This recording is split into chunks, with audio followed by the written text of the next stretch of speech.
We've got quite a few people just waiting for everyone to log in.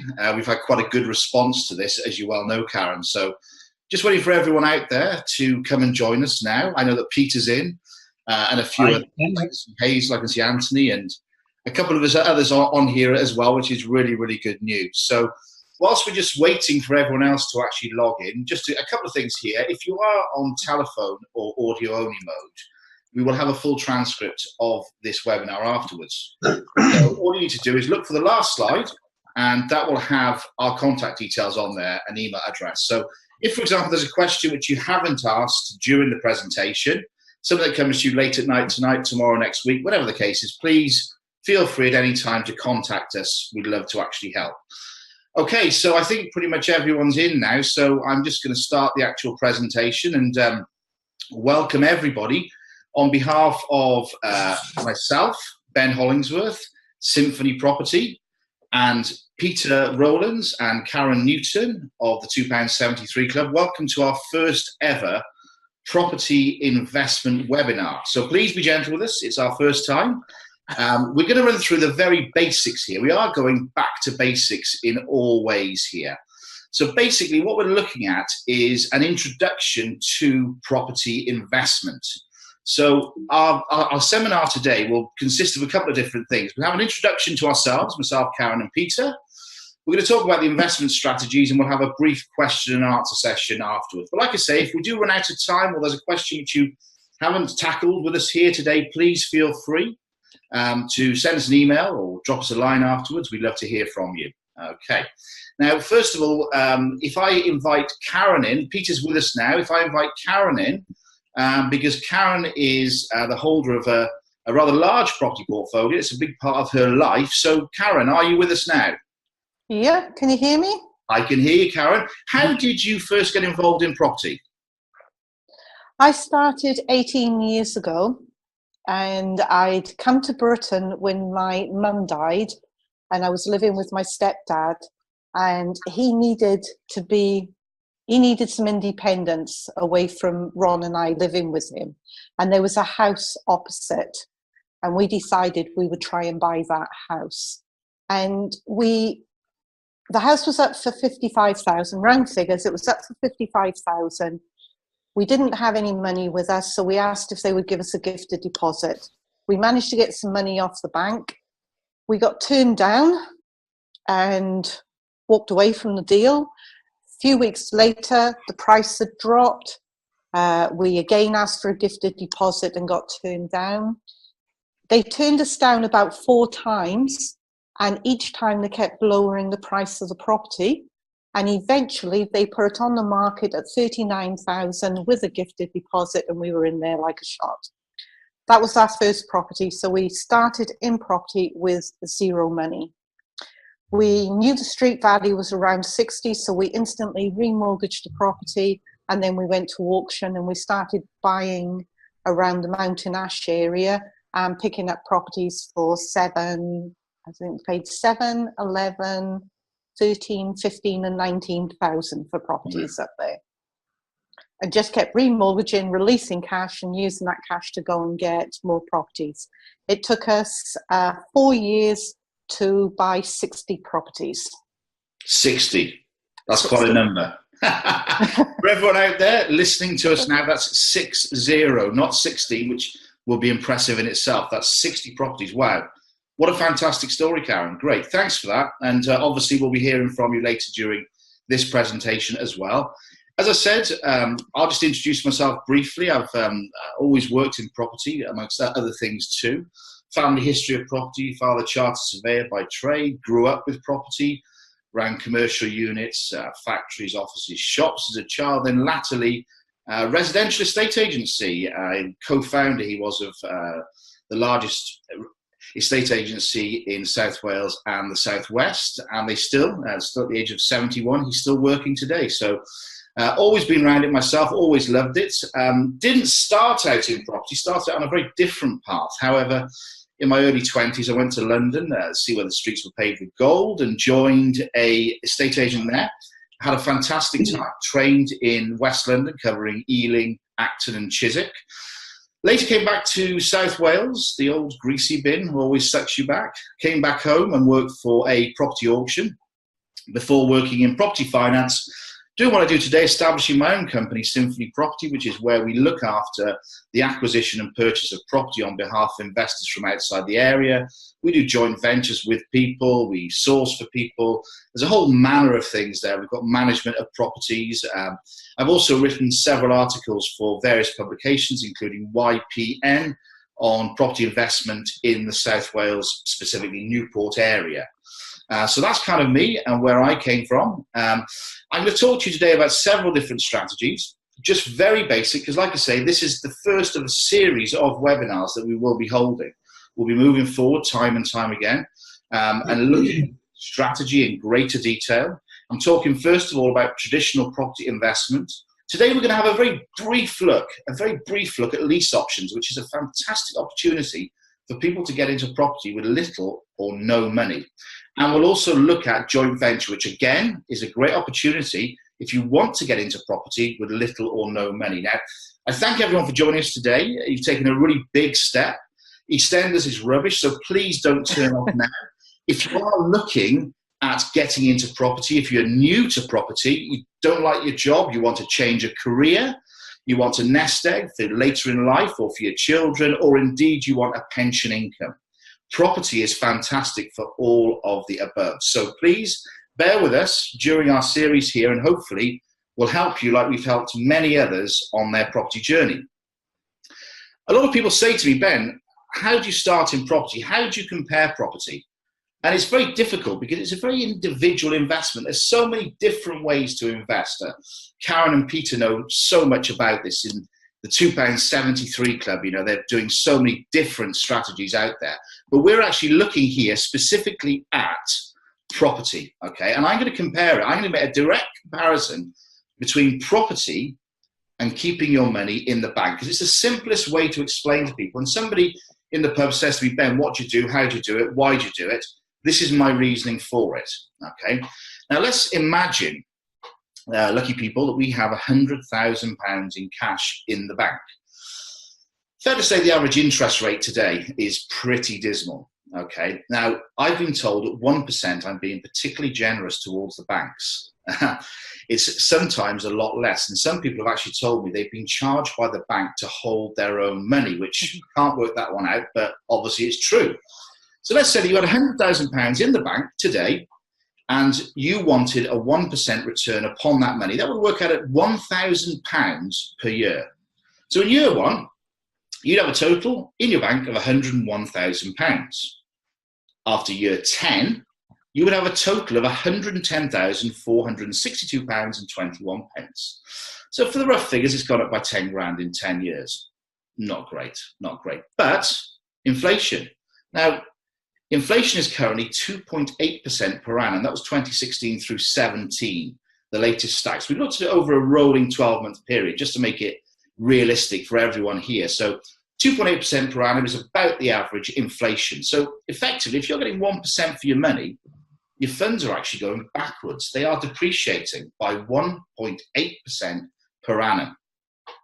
So in reality, after year one, you haven't got £101,000 because although your bank statement may say that, a pint of milk of bread, they've all gone up.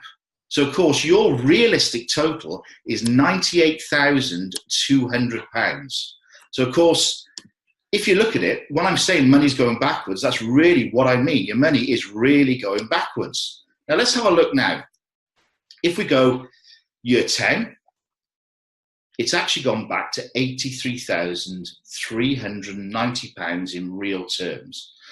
Now, when we look at that, keeping your money in the bank isn't a great investment. If we look at traditional property investment, we look at buy-to-let or multi-let. I'm going to look at a property now, for the sake of example, because it's a real living, breathing case study. This property is not £100,000, it's only £98,500. Now, specific I know, but it is a real life case study. That property is producing £950 per calendar month in rental income. After we take out the costs of management and maintenance and voids and everything else, we've worked it out, it's £815 per calendar month net cost. Okay, so after year one, we're looking at a total in our bin of £105,580. So before we even start, we're a little bit better than cash in the bank. Now, if we have a look at inflation, well, actually, inflation is 2.8% per annum. The price increase where this specific property was in the NP postcode has increased by 9% in the last year. So the value of your investment, not just the income, but the actual asset itself has increased by 9%. Startling. So that means that your investment property has risen by, in this case, £8,865. So where would your year one real total be? It would actually be £114,445. Already I can see you trying to work this out.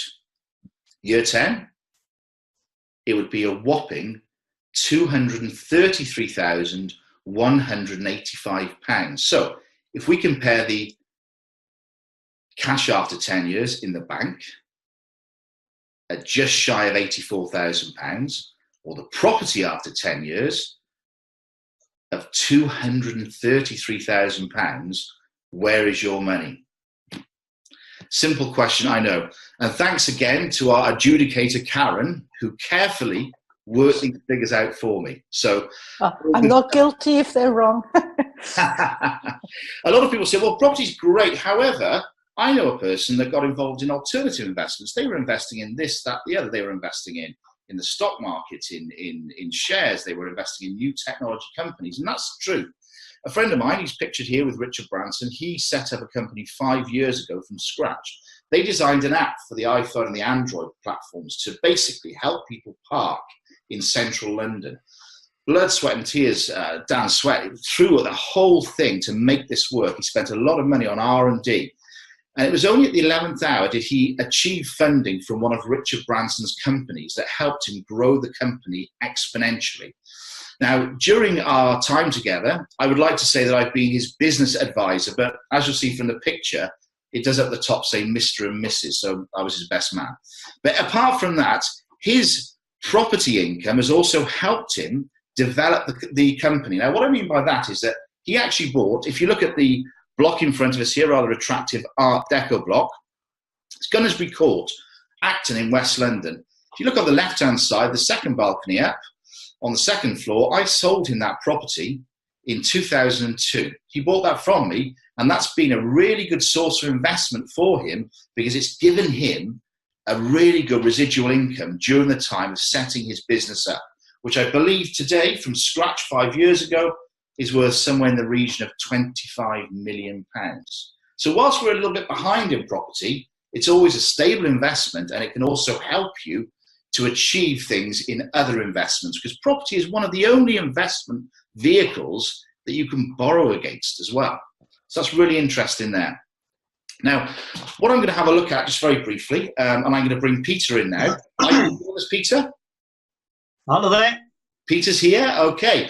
Peter, I'm going to talk now about lease options, because just explain a little bit about your journey and where we've been together. Yeah, well, I've been investing for a few years, but property was something I was never really interested in. I mean, the traditional way to invest in property is either to buy a property, renovate it, and then sell it on and make your money that way, or to buy a property and then rent it out, both of which require a large income to start off with. And even apart from that, it's just not something that's ever excited me or got me interested at all. And then we come across the lease options, because there's many other ways in property to make money. Property is still a really good way of making money, even if you don't have the money, or you're not, like me, you're not interested in renting property out or flipping properties. So the lease options, I've been doing the property now relatively a short time, and the lease option is a great way. One came up this month, actually. It was a lady had rang me, and she had a property. She'd put it up for sale. Then she'd sold it, which is great. Then she moved out into another property. The problem was she didn't wait for her sale to complete before moving into another property. So what she ended up with was having to pay the rent on the new property plus the mortgage on the old property. She was working all hours just to try and stay on track, just to pay the bills. When I met her, she was pretty much on the verge of a nervous breakdown. She couldn't eat, she couldn't sleep.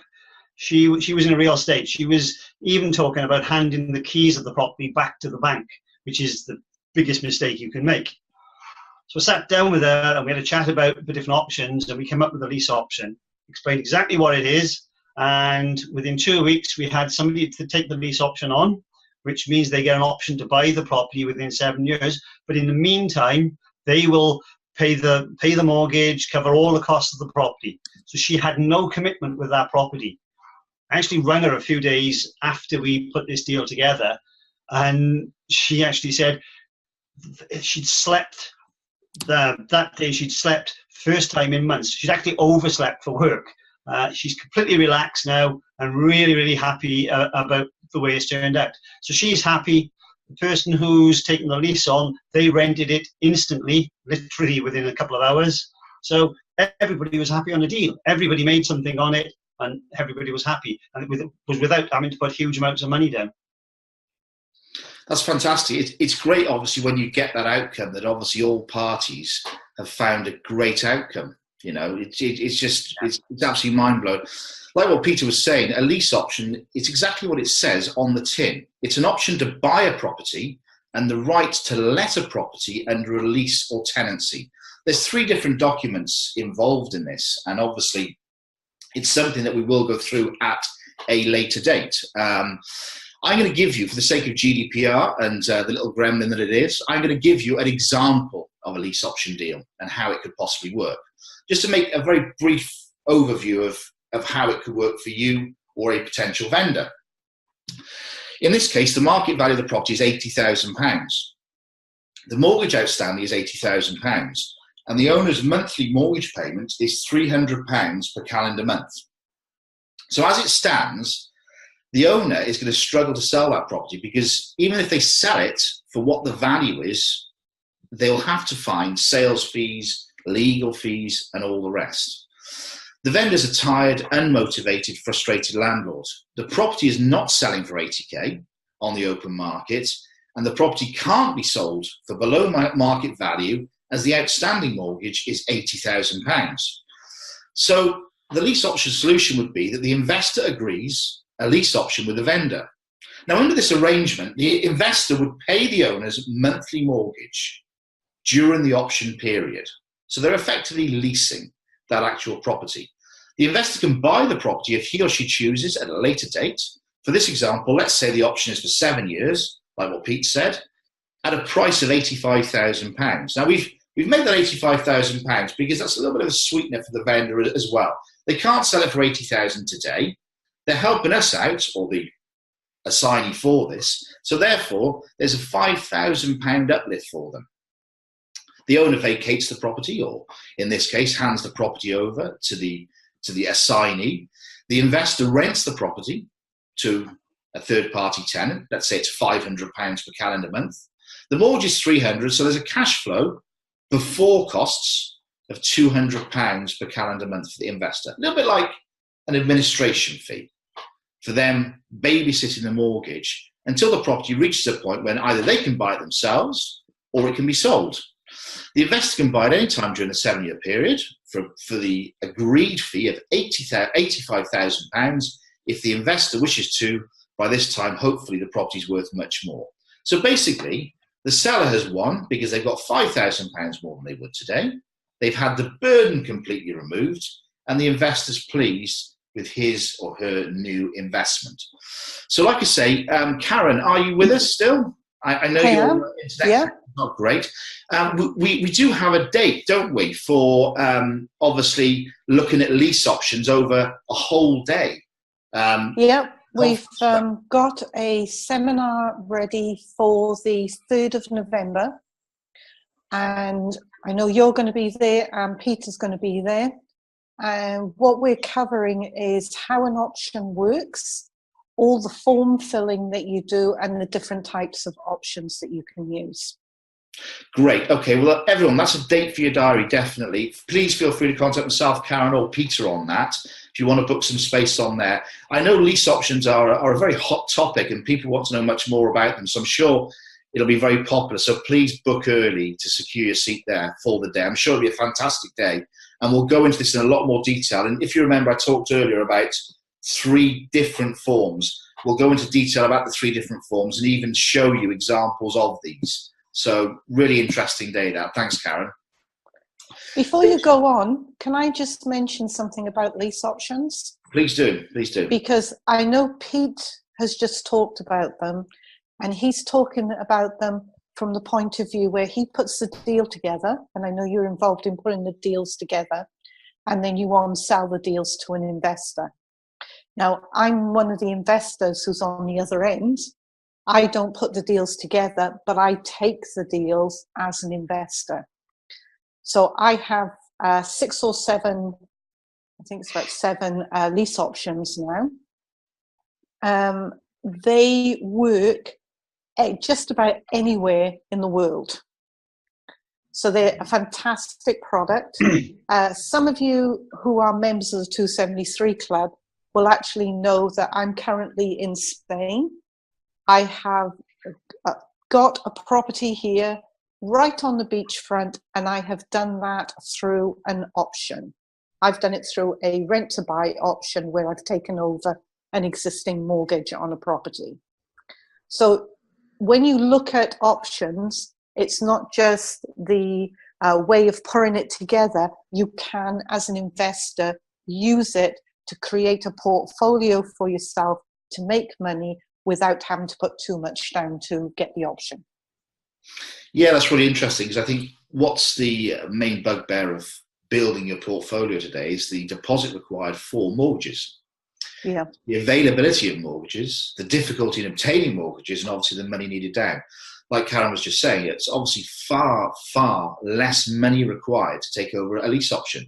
And the end result should be exactly the same. I've just got a picture here of one here that's 8 flats in Abercrombie. It's not quite as romantic as Spain. Weather's not quite as good. But the cash flow there works, and obviously the end result will work. So like Karen was saying, it can work anywhere in the whole world. It's quite scary. A conveyancer once said to me, I've never heard of this. And I said, well, that worries me, because lease options are as old as the Bible. It's something that's been around for hundreds and hundreds of years.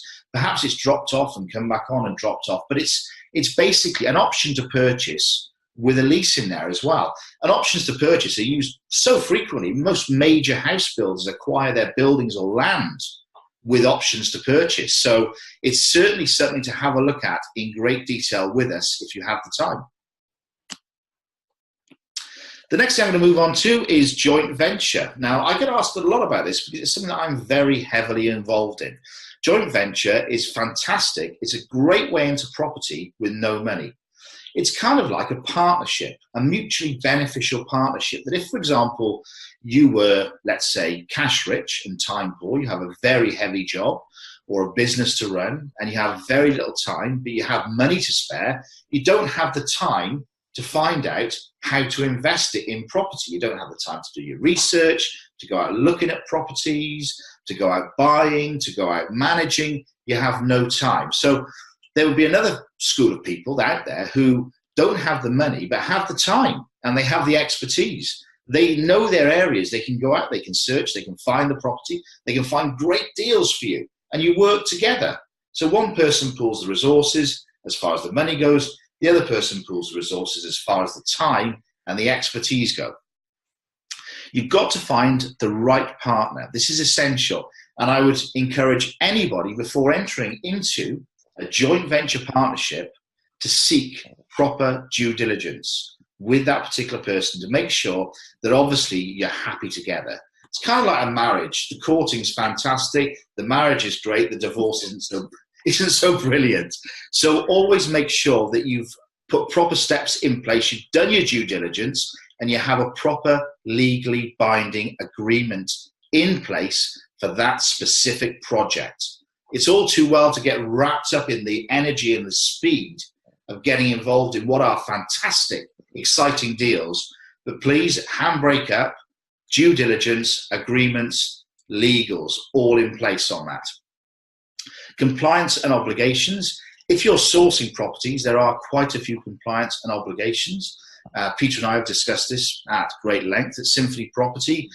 We've obviously registered with the Property Redress Scheme. We have professional indemnity insurance. There's a whole manner of things, but we can go through this with you if you were interested in doing any kind of joint venture, partnerships, etc. Or indeed, looking at it like Karen did just now from the other side of the fence, if you are interested in getting into property, but you're worried that you perhaps haven't got or can't spare the time, we can certainly help you out in that area too.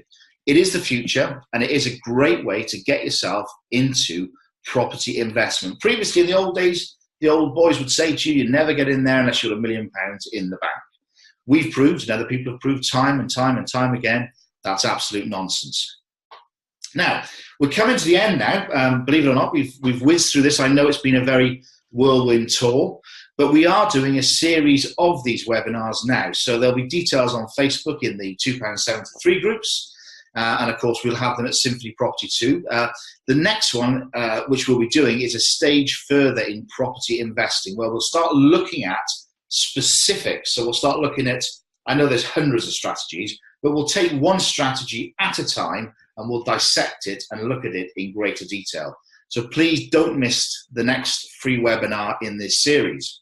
And as promised, my contact details are on here. So if you need to ring me, if you want to email me, today, tomorrow, next week, next month, absolutely fine.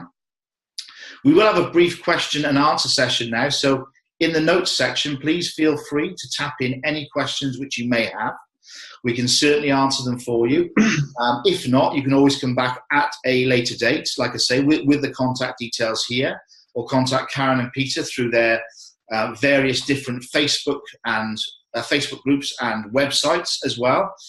Peter and Karen, I'll leave the rest. Hello. Yeah. I just wanted to say a bit more about the lease options for people who are listening. Finding finance through a bank or a lender is becoming more and more difficult, especially in the way the economy is going at the moment. And I think that lease options are the way of the future. If you want to build a property portfolio, we're basically bypassing banks to do this. And I think, like you said, Ben, it is the way that most property deals I can see coming along in future dates. Maybe even in 5 years' time, it'll just be the norm to use a lease option or a rent to buy or something like that. Indeed. I mean, it is. Sorry, Peter, go on, please.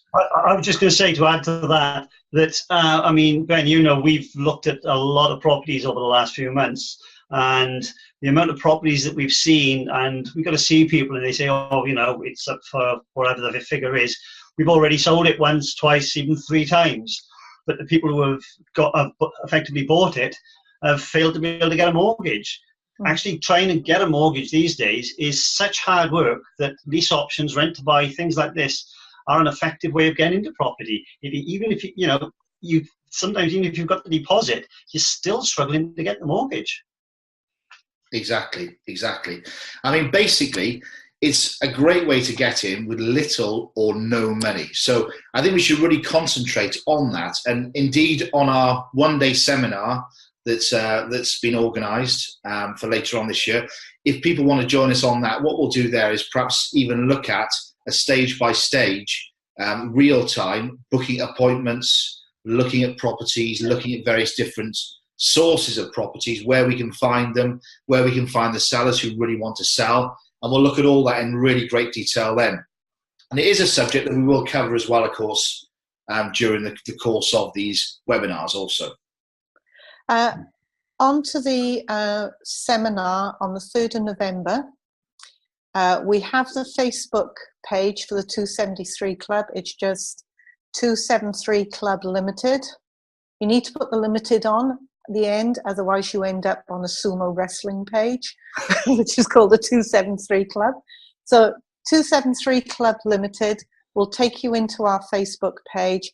And in the next couple of days, the Eventbrite details will be on there for the seminar on the 3rd. That's fantastic. So we're basically looking at a really, really content-rich day there. Yeah. Okay. I haven't seen any questions come through yet. I'm just trying to work the system out. Like I say, we've got one here. Hazel has asked us a question.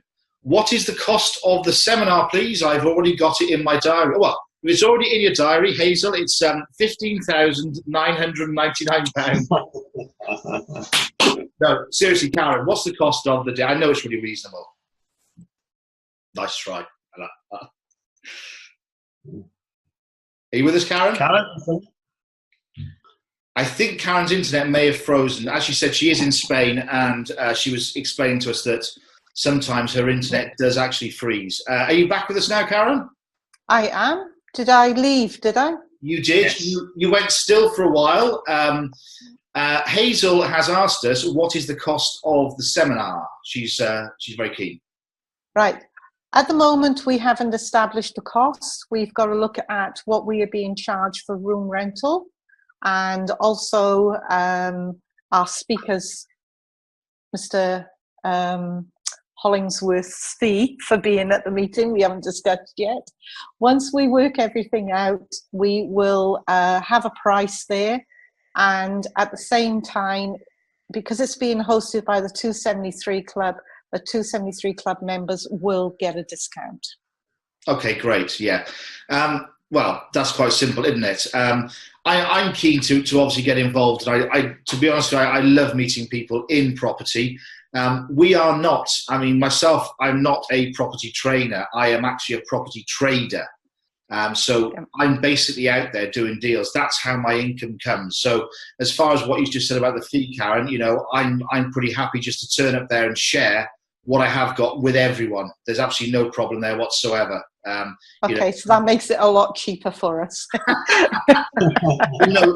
In all essence, teaching people, spending time with people, meeting new people, that's really, really important to me. And like I say, being a property trader, that's how I earn my income. But another thing on there, it means that what I will bring to the table, as people will obviously verify with me now, from the lease option we did, I believe, last week. Was it last week or the week before, Pete? I've slept since then. It was last week, last Monday. Yes.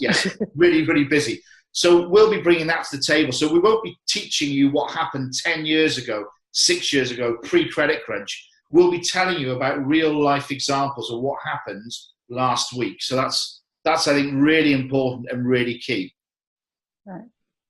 Yeah, I think that's the important thing. We've been to seminars. Karen and myself have been to seminars, and a lot of the trainers out there, they're telling you things that were relevant 5 and 10 years ago, and they've probably making their money from training now, not from actually doing the deals, and they haven't updated their knowledge. So they're giving you information that is out of date. Exactly. And that's what I've always believed in. I'm not going to spend any particular time on training. I wouldn't commit to doing a training session every week. I wouldn't commit to doing one every day, certainly not. And I wouldn't commit to doing them that often. But the odd one here and there, it's always great to meet new people, to, let's be honest, to expand the network and to meet a network with people that we can do business with.